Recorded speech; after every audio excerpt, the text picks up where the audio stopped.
Let's review the Infinix Note 40 5G, ang Android phone na may wireless charging.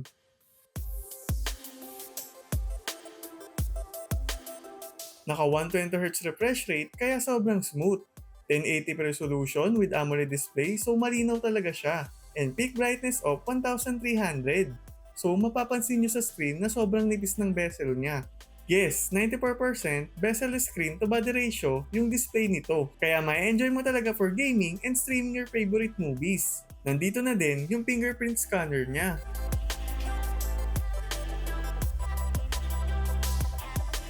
It has 512GB of storage, 12GB of RAM na pwede mong i-extend to 24GB using MEMS Fusion, at MediaTek Dimensity 7020 for chipset. Nagtest ako ng iba't ibang games para malaman kung good ba siya for gaming.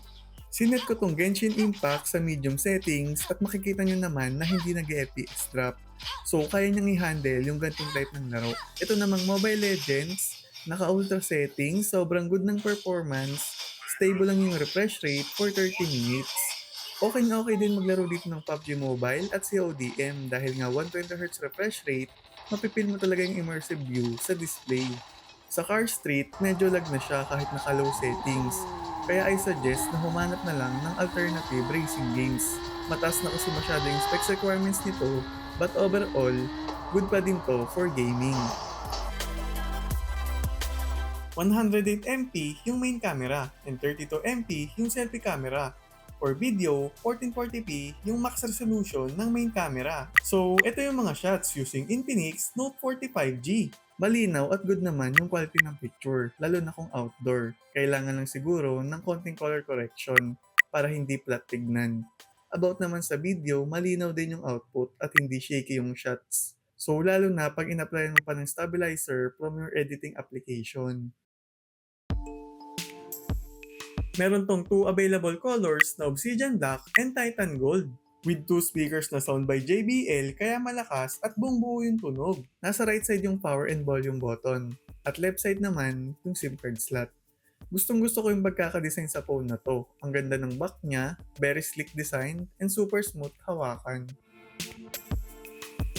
At dahil Android 14 yung OS, XOS 14 na din to. At isa to sa magandang features ni Infinix. Dahil dito, you can customize your own UI based sa preference na gusto mo. Ikaw mismo yung pipili ng color at magiging design. Pwede mo din baguhin yung clock style. So ayan, madami kang option dito.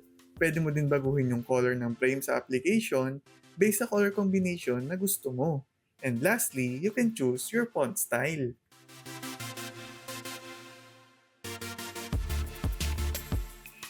5,000 mAh yung battery, kaya magagamit mo siya ng matagal. Ang the best dito, may option ka kung low temp, smart, and hyper. Meron din tong wireless mag-charge kaya naman less hassle. At kung gagamitin mo siya ng matagal, supported niya yung bypass charging.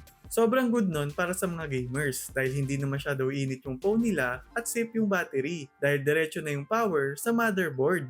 For the price, 12,179 pesos. Not bad na at kung titignan mo naman yung reviews, ang daming nagsasabi na good yung performance niya.